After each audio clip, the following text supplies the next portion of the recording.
Welcome to Soundbreaker. In today's episode, we're talking to Kirsten Inouye, who is the marketing director of Top Drawer Merch, and Alex Lira, who is the director of e-commerce at Top Drawer Merch. Both, pleasure to have you on the show, and thank you for joining us. Could you please introduce yourself? Some of our listeners of yours might not be familiar with you guys, so we'll start with Kirsten and then Alex, please. Yeah, great to be here. Thanks for having us. So, my name is Kirsten. I am the marketing director for Top Drawer Merch. I have been in marketing for, 9.5 years now. So, it's been quite some time for me and been with Top Drawer specifically for 5.5 of those. Amazing. Alex? Uh, I'm Alex. Thank you for having us. Director of e-commerce at Top Drawer Merch. I've been in the merch and e-commerce world for close to 9 years now myself, actually. Yeah, thank you for having us. Very excited to get into My it. pleasure. My pleasure. Kirsten, we'll direct it to you. What got you interested in fashion and streetwear and get into marketing? Just the whole aspect of it. How did you, find out, say, this is the path I want to take in life. This is what I like to do. And that's what I want to really pursue.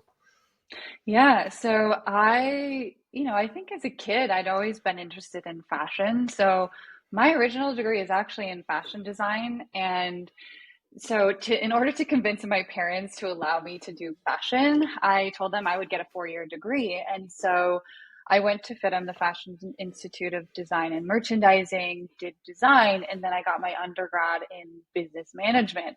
And so within the business management degree, there was marketing classes, and I instantly fell in love because marketing was a blend of business analytics and creative. So both sides of my brain were just lighting up through the entire class. So I, then pivoted from wanting to be a fashion designer to then doing marketing so I could, be a part of both of those worlds. And yeah, I've been doing it ever since. And I think for me, marketing is always evolving, especially as technology is changing. And I get bored very easily. And so because it changes all the time, it keeps my brain excited and engaged, and I get to continuously try new things out. So, I just continue to fall in love with it every day. Wow, what a positive outlook. I like that. Alex, what inspired you to shift from branding? You were involved in branding before, to e-commerce and music merch. Yeah, so, I mean, I kind of accidentally got into graphic design in freshman year of high school. Always loved music. My parents, big music fans, so kind of always lived around that world, going to a lot of shows growing up. And then I got really interested in like logo design and print design and stuff like that, and watched Mad Men. So I wanted to go into the ad agency world. And then I had always had friends in bands, so I was like, hey, let me design some shirts for you or whatever. Through MySpace, kind of learned a little bit of web. And then, yeah, I got into like marketing and advertising world. And just part of me always wanted to go back to music. I knew that's where I wanted to be.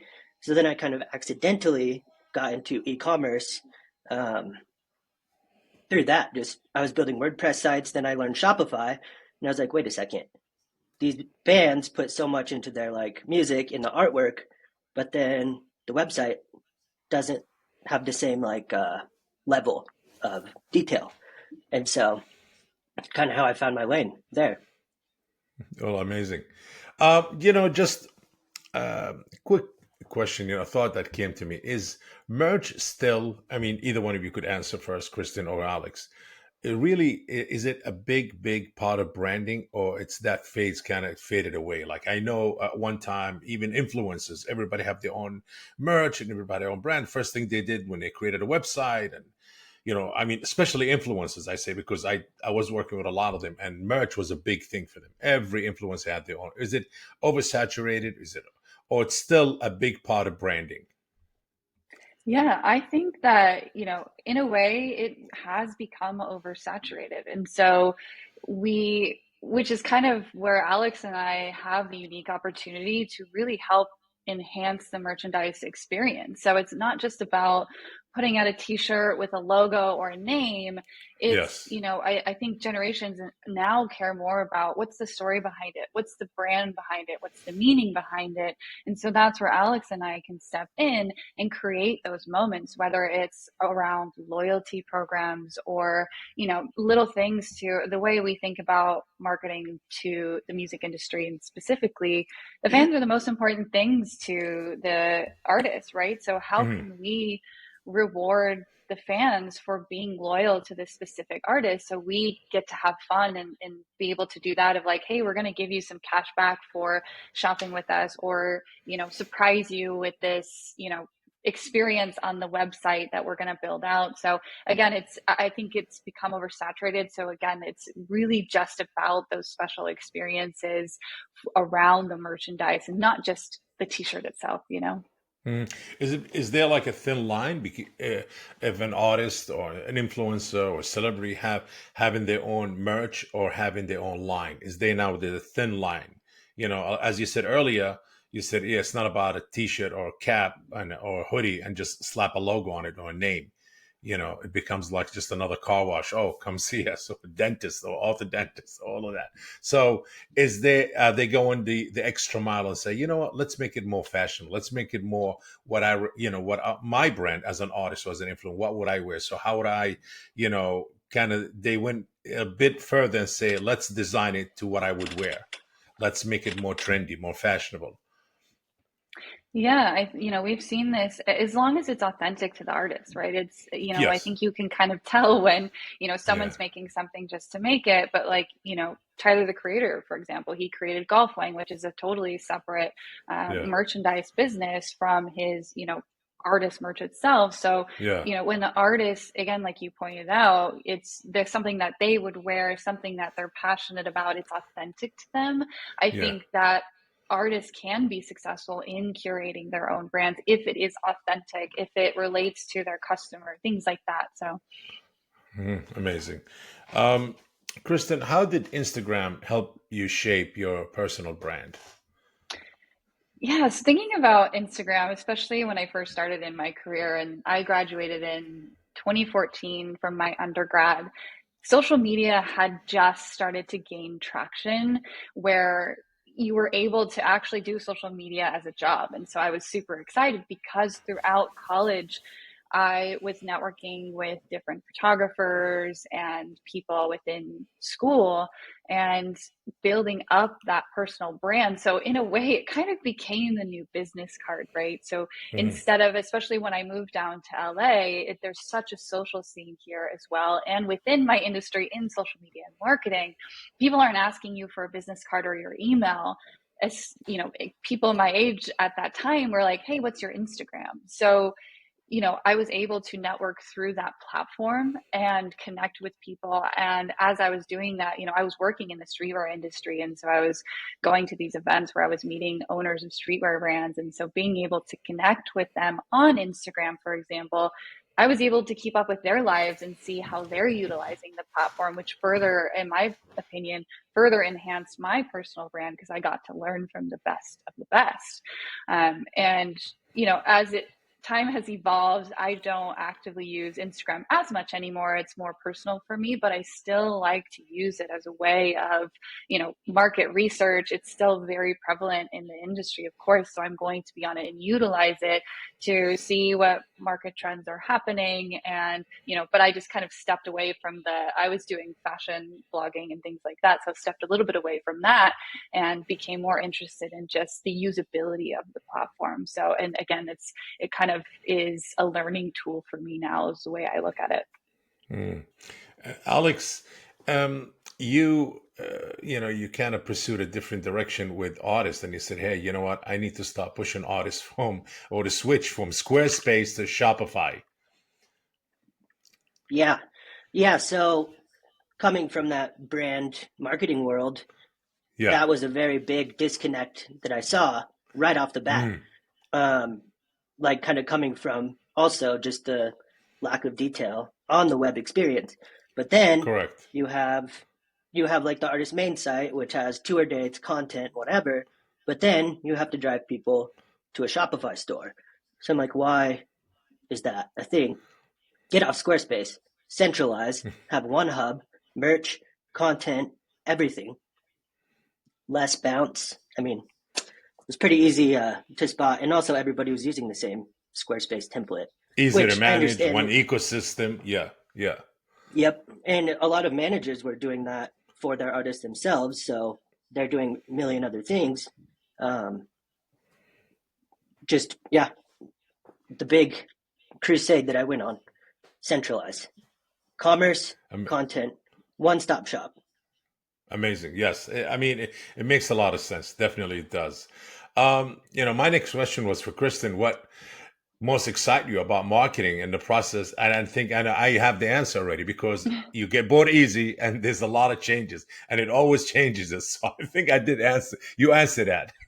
Yeah, I can go into more detail. It's not Yes. because I get bored. But I think one of my most favorite parts, which ties into kind of how marketing is ever evolving, is the Yeah. strategy part of it. So, and also the data analytics behind that. So it's fun for me. I see it as a game, which I think why it's so fun for me, because when we get a new client, for example, we will dive into their entire tech stack and essentially pull it apart, dig as deep as we can, pull as much data as we can from it.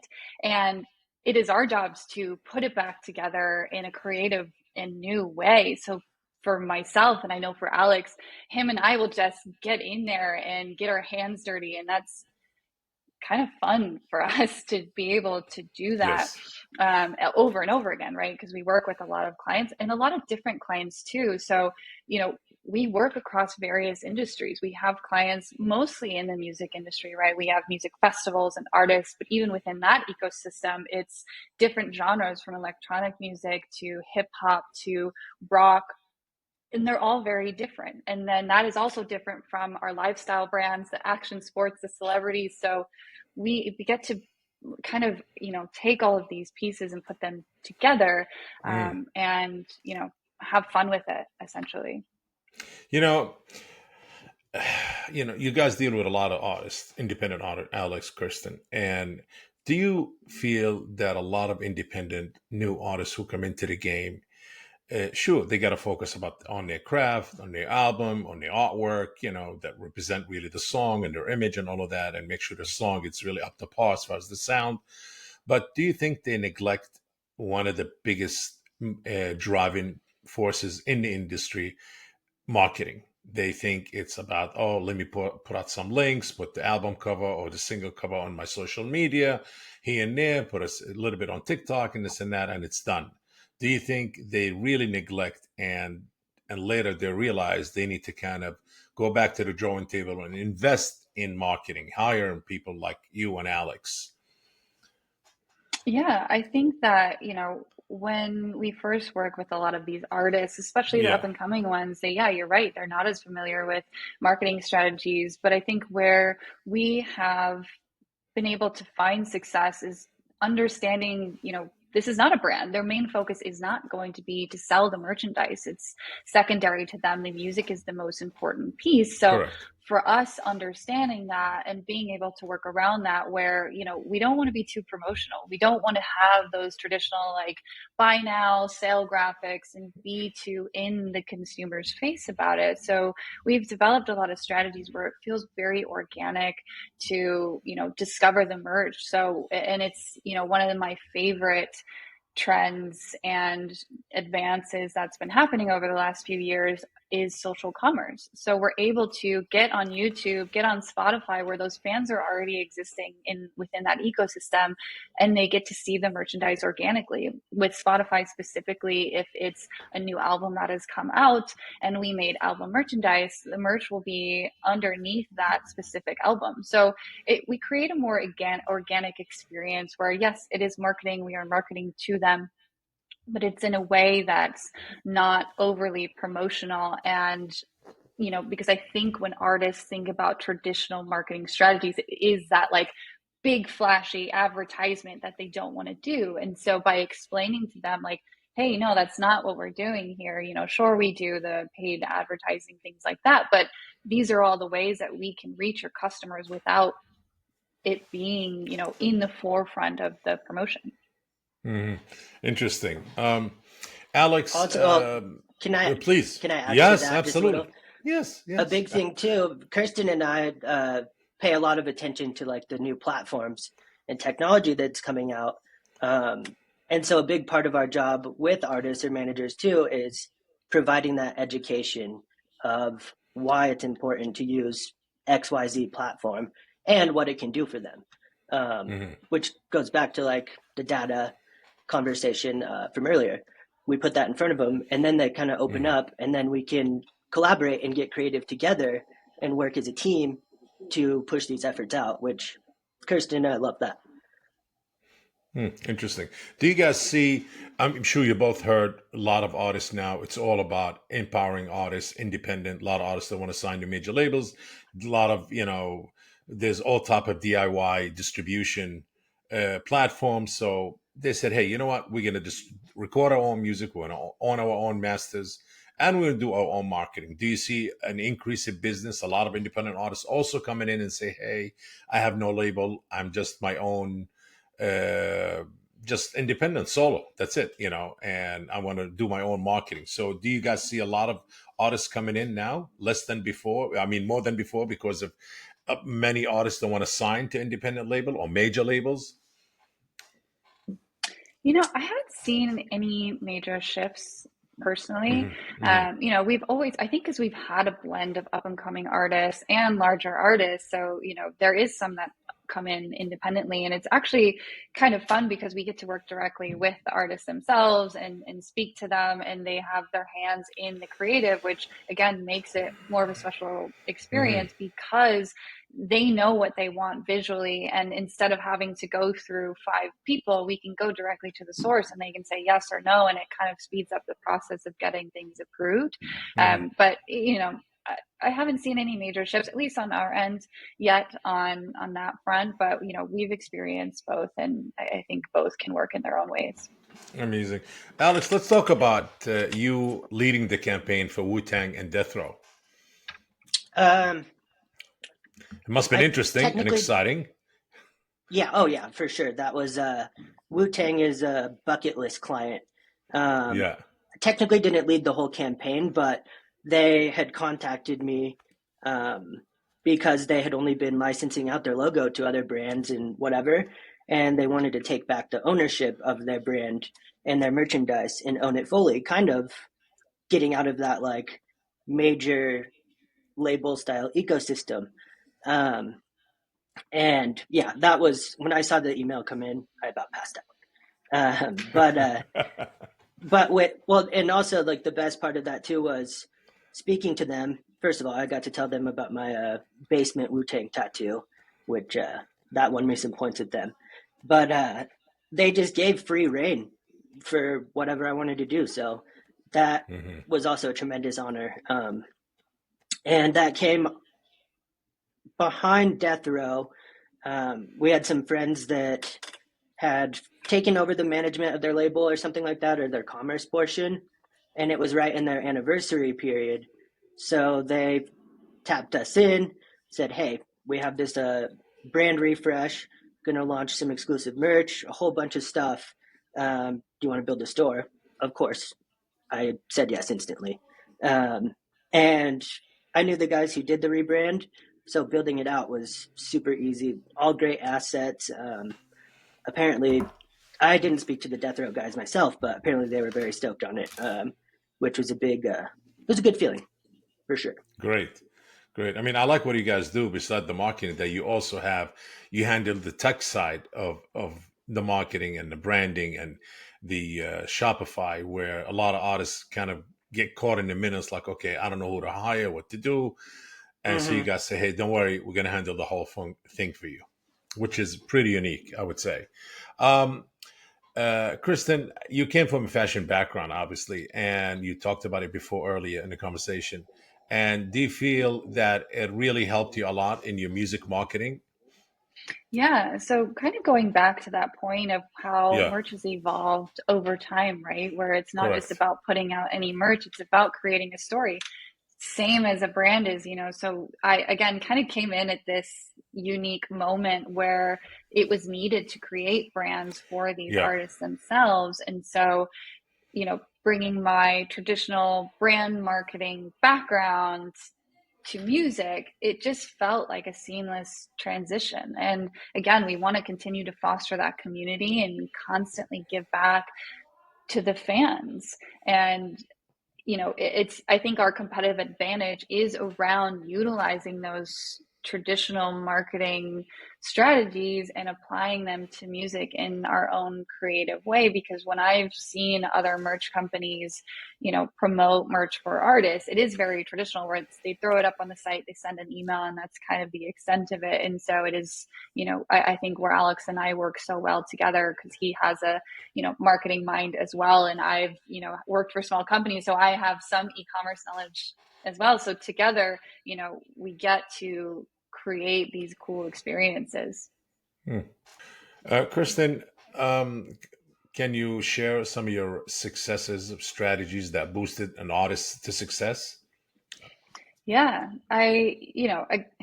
the reason why I didn't, a small side backstory, I, came from a brand background and I had never actually wanted to work for an agency, which is the funny part, because I got hired and topped our merch for our direct to consumer brand. And as the merchandise business grew, that led me to working more on the top door side in an agency setting. And so I was a bit hesitant at first, but what I've found a lot of joy in is that we get to roll out one strategy to multiple artists in multiple brands in different industries. So this is the perfect place to, as a testing ground, to try things out. And so, you know, I don't know why this specific strategy came to mind that I was excited about, and that probably sounds really simple and boring to other people.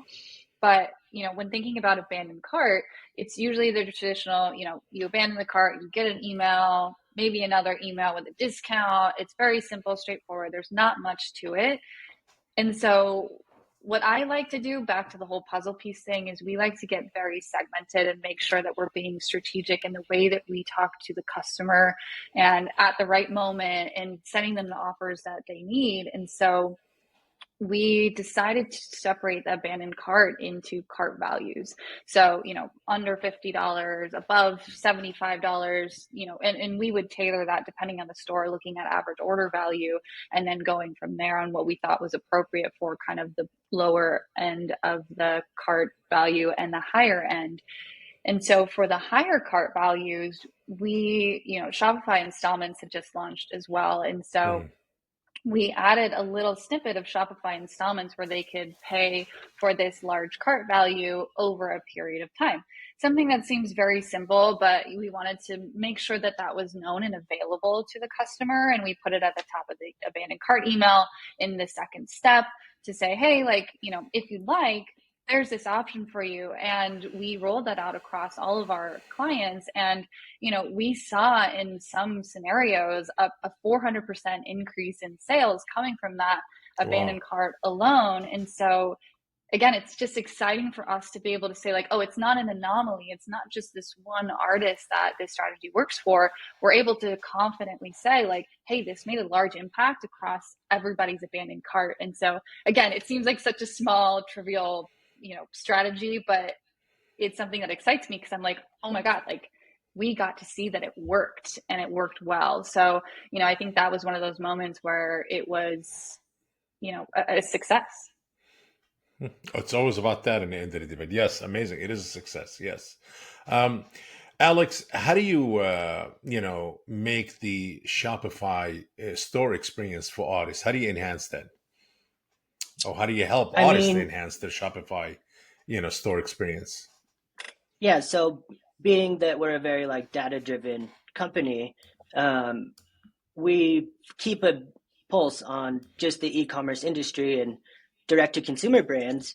And when you see the success in like a traditional direct-to-consumer brand, you stick to the fundamental pillars of e-commerce, where, Hmm. I mean, I don't want to speak ill of anybody, but I think in music, there's a lot of people still catching up to the technology. Even Shopify, as big as a company as it is, a lot of the other merch companies or legacy merch companies are still using custom proprietary platforms that are a little dated. So when we take on these Shopify builds for our artists, not only do we put a lot of effort into the creative portion of it, but we also do everything in our power to ensure that there's like the least amount of friction in the customer journey on these stores, which then raise conversions and keep conversion rates like above average. And that approach, as long as you don't kind of break the mold of the fundamentals, it's going to work and it'll work well. Hmm. Oh, interesting. Kristen, how do you spot market trends and how do you apply them to music? Yeah, so I always will have my love for fashion, but as my career has evolved and I've gained more experience, I fell in love with the tech industry. So I am constantly keeping up with the evolution of tech, which I think is so important right now. Going back to kind of what I mentioned earlier with like social commerce, for example, AI obviously has been such a, huge development over the last few years. So it's really important for me to, stay up to date on what's happening and how the world is evolving. And so I was always a firm believer that it is important to pay attention to what trends are existing within the same industry, right? So, like looking at the music industry, seeing what people are doing and understanding it to be able to make sure that we are keeping pace. But in order to differentiate yourselves, I'm a firm believer that you have to look elsewhere. So, I'm looking in, within the food industries, with fashion, with, tech industries, every other Hmm. industry but music to be able to pull pieces from those specific industries to then apply those concepts to music, because then again, like I mentioned, it creates that unique experience that's unlike other experiences within that industry, unique strategies. And because every industry is finding success in so many different ways. So how can we take that and again, it's the fun gamified part of it. How can we take that strategy and really curate it to music itself? So Hmm. again, just paying attention to say the very least of your surrounding and what's happening. Question to both. With advancement in technology, and you just mentioned AI and some of the bad negativity that's obviously, some people, I mean, there's always a pushback on being, going forward and advance in music and in any field, actually. But we're talking about music and you guys involved in music marketing and with artists. Do you feel that some of the advancements that's happening right now, or maybe later, could advance to more that would eliminate some of the responsibilities of what you guys do because tech already has it figured out, whether building a Shopify on its, just by press of a button or creating a marketing campaign by just kind of, how should I say, um, just going to a certain platform, just saying that, hey, I need a marketing campaign for so and so. I'm an artist, independent artist, and stopping music. I need to draw me you know, a marketing campaign. But I still feel that an agency or people like you guys who you still need the kind of human touch, the human interaction, the feeling, the passion. AI and technology is great as used as to enhance, not to replace. It would never replace, obviously. Then everything will become robotic. When it's become robotic, it becomes boring and there's no feeling, there's no flair, there's no excitement in it. But please, I mean, I'd love to hear both opinions, especially Alex. He's more techie, and you also in more of the interaction with artists and you got the feeling and the touch of fashion and all of that. I mean, AI, I don't think would replace a whole lot, but we do leverage it on our end, at least in the web department, for things like code assistance, purely just to cut down time so we can free up more time to focus on larger picture projects. Hmm. Hmm. Um, and so, I mean, that has been a huge help. I'm by no means a developer. I just kind of Google and guess and hope I don't break anything. But But being able to tap into some AI, like, hey, I have this problem, I can't figure out whatever the liquid condition that needs to Sure. happen, and then it spits it out, saved me 5 hours and potentially a few $100 if we had to outsource development. Um, I mean, I don't see being able to just give a prompt and have a Shopify site developed, uh, but it's definitely powerful in freeing up time. Amazing. Yeah, I can definitely agree with that. It's important, which is why I love working with everybody that we work with, especially the founders. They're so passionate about technology and staying on top of it. And so we're kind of used to that, especially in marketing. Technology has changed marketing drastically over the years, even when you think about algorithms, right? Like that's a Yeah. piece of technology that has, really shifted my job. There's features within, email platforms, for example, where it can automatically detect when the optimal time to send an email instead of me having to manually dive through the data. So, in my opinion, AI is going to be an assistant to allow us to work on bigger picture, to work on more creative stuff, which, from my perspective, it's exciting for me. And so, as long as you're paying attention to what's happening and what's going on and how things are evolving, you can use it to your advantage where it could help you ideate and, maybe provide some perspective that you didn't really think about before. And, you know, over time, I think that sure, technology and AI will replace certain parts of our jobs, but then it's up to us to then develop to, round our skills out to something else. It'll open the door to something else. Technology New oftentimes is, opportunities always. yeah, Yes. yeah. Yep. So I think it's a great thing, and it's really helped us. It frees up our time to be able to work on the larger projects because, there's Shopify has their AI product description generator, right? So when we have that, sure, we can use it. It's not there yet where it's going to be perfect. It adds a lot of filler. Same with ChatGPT. When you ask it to do any sort of copywriting, for example, it I just feel like it's too much. And so it's up to the real human being to then take that, edit it down, make sure it's on brand for whoever we're doing it for. So again, it's just that kind of aid, but it takes that, human interaction to then edit it down. I mean, hey, there's nothing wrong with using technology to enhance the speed and to make things better. I mean, that's what technology was built for, Mm-hmm. and that's how we evolve. um, this for both of you. How has your combined experiences shaped Top Drawer merch direction? Whoever wants to answer it first, great. But would Yeah. love to hear each opinion. Yeah, Yeah, I think I mean, we've touched on various pieces throughout the correct. Yes, conversation. And, correct. again, I think it's taking our traditional brand backgrounds, working with other industries, and taking the inspiration from that and applying it to music at Top Door Merch. And especially because Top Door Merch has so many different clients and has evolved to industries outside of music, we were able to come in as experts and say, like, hey, I've worked in this industry before. Hey, I'm familiar with this. And, it's so much fun working with Alex again, because I feel like in some ways we share the same brain because we have, the technical e-commerce side and we also have the creative marketing strategy side. And so, Yes.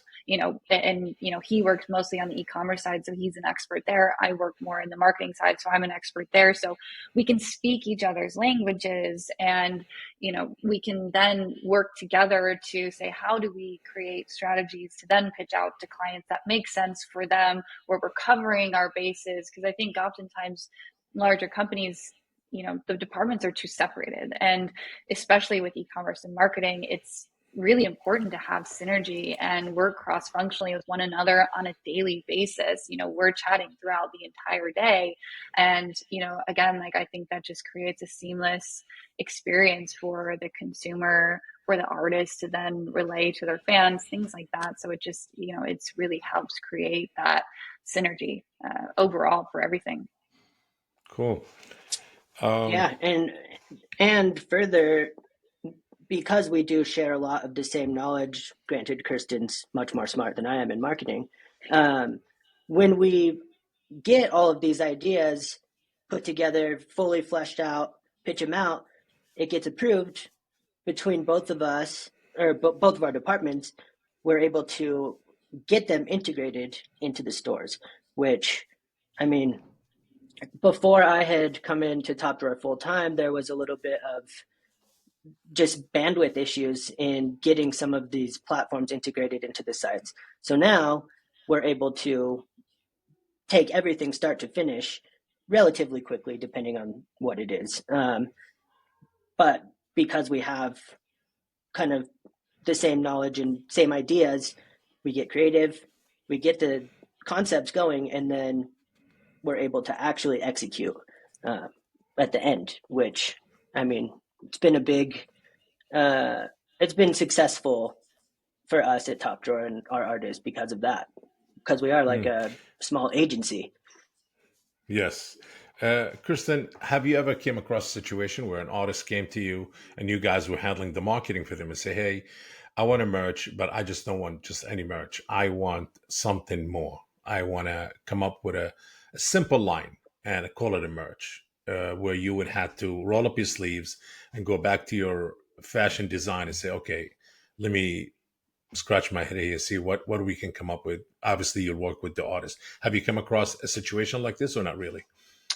Yeah, so we have an account management team that handles, the facilitation of most of those design Yeah. conversations, and we also have an in-house design team, which is amazing. And so, I definitely, it's nice working at a smaller firm because you're constantly having conversations with many different departments, Yeah. and everybody's opinion is valued, and everyone has different backgrounds, and everyone is also listening to different types of music, so we can identify trends from anywhere. And we have, a channel in Slack that's just all about design inspo. Hey, like I saw this, I think it's cool. Like, what do you think for this artist? So when an artist comes to us and is like, we want some creative direction, we welcome that. We want, Sure. our designers, especially, they want to be creative and they want to come up with new things. And so, it's a challenge, but also an exciting challenge for us, and in terms specifically for marketing, when they're like, hey, I need this marketing graphic, I have this idea, I want to do this new thing. Maybe it's implementing, AR or VR in some capacity, we figure it out. And we're lucky in Los Angeles to have a wide network of creatives that are at our fingertips at all times. So whatever the artist wants, I think our strongest suit is being like, okay, we'll figure it out. And we always have. So it's, we always welcome the challenges and are excited about them. Great. And advice for um, people who are starting in, entrepreneurs or people coming into the music business, marketing music business, want to carve their way like you both did. Alex and Kristen, give us some advice that you would give somebody who's starting up or starting out.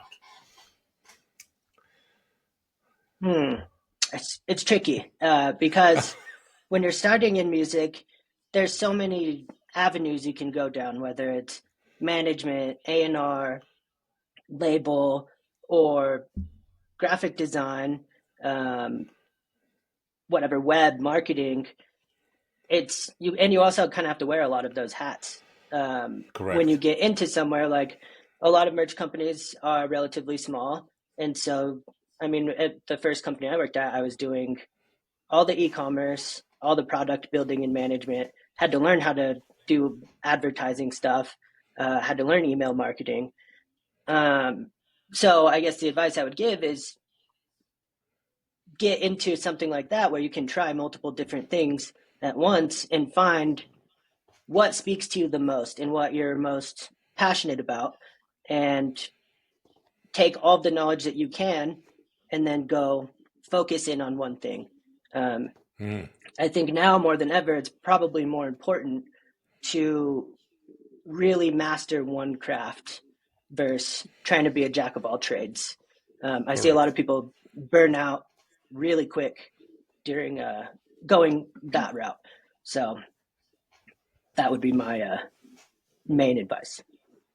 Yeah, it's kind of Amazing. funny that Alex talks about that because I felt like that was the beginning of my career. I was just doing everything, like, in my career in marketing, there's so many different sectors, from brand marketing to performance marketing, and I've done everything. And I've worked for smaller companies where you kind of have to be the jack of all trade. But then now, as I've become more senior in my career, it is kind of finding that niche where I'm like, I want to do this and I'm going to specialize in this, which is super exciting. But I did have to go through that trial and error period to see what I wanted to actually do, and what I found was the most exciting part of my job. But what I would, my advice to anybody, that wants to get into fashion, marketing, music, whatever it may be, is just paying attention, right? Like, we're all human beings and we all interact with all of these same things the same way as the next person, right? So I Yes. like to put myself in the consumer's shoes where, I think about, okay, this is my favorite artist. What experiences would I want to have from this artist on the merchandise side? What would I want to see at their shows? How would I want to be communicated with, whether it's email or a text message update? So I think about those things and look within myself for inspiration to then also do, I guess, internal market research of what, I would actually want. And again, paying attention to the outside world as well. So it's kind of an internal and external thing, right? Paying attention to how you react to things, and also what's going on in the world, Correct. where the trends are moving, where technology is developing, all of those things. It's just, important to just kind of keep your eyes and ears open at all times. Any new projects or something that you guys adding to the agency or new service that you'd like to mention to our viewers or listeners? And, just to kind of say, hey, for 2024 or possibly for 25. Yeah, so we have been excited to roll out loyalty programs. I'll let Alex touch on the Wallet Pass piece of it, but again, kind of fostering the fan engagement with the artist and the fan, and creating these loyalty programs. And I think every brand has a loyalty program now, but how can we create these unique experiences specific to the music industry, whether it's hey, subscribe on Spotify and then you'll get points to shop later, or if you sign up for this loyalty program, you get early access to their music. So it's not just about the merch, but it's just the whole ecosystem of what the artist has to offer. And then Alex, if you want to touch on the Wallet Pass that we're also very excited about. This is a thing I'm really into. I saw it, and part of it, I came across this by paying attention to what more traditional direct-to-consumer brands were doing, and heard about these wallet passes being the next wave of marketing. There's so much red tape around consent and whatever for email and SMS, and these wallet passes it's essentially like a boarding pass when you're at the airport, right? It's got the QR code, all of your information on it. It's branded. We have started rolling that out where it also acts as like a loyalty program on its own too. So you install the wallet pass, you can automatically get whatever points for doing that, but then it's got a Hmm. QR code where you're at a show and you could show that at the merch table or whatever, get a free gift, or you show a friend or somebody that you met at the show, like, hey, scan my QR code, install this pass, we'll both get points. And then from there, it's also kind of creating a little more of like personal messaging. So you can send these push notifications that an artist can give, I don't know, early access or special messaging, send out this push notification only to this like group of people who have this wallet pass installed. Um, and it's still a relatively new thing for us, but it's been a very, very exciting piece of like our evolution, I guess, or how we approach what these integrations are and how we can create these experiences for the fans.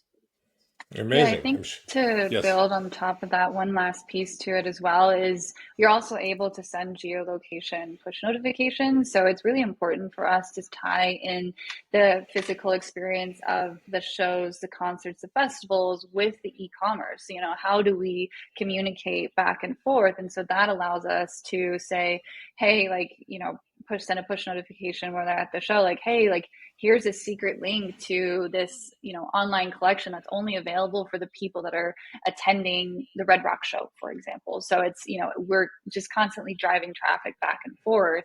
And again, it's kind of ties into that seamless experience of it's just, the ecosystem that they're existing within. So Amazing. Well, Kristen and Alex, you guys taking top draw merch and marketing to definitely new heights and new experience and helping artists with new ways. Amazing. Thank you for both coming into Soundbreaker and share your experiences and your wisdom in marketing and what's the latest and what to do. If anybody wants to get a hold of you, is there just go to the website or LinkedIn? What's the best way to get of top draw merch? Yeah, we are on LinkedIn. You can look up my name, Kirsten Inouye, on LinkedIn. And we also have a LinkedIn presence for Top Drawer Merch as well, where we're sharing, latest projects, updates, anything like that. So LinkedIn is always the best way to see what we're doing. Amazing. Amazing. Well, thank you both for joining us today. This concludes today's episode of Soundbreaker. Please make sure to follow us on social media or socials and stay tuned for our next episode. Thank you. If you enjoyed today's episode, make sure to share the Soundbreaker podcast. And if you are joining us on YouTube, please like this video and subscribe to the channel. Until next time.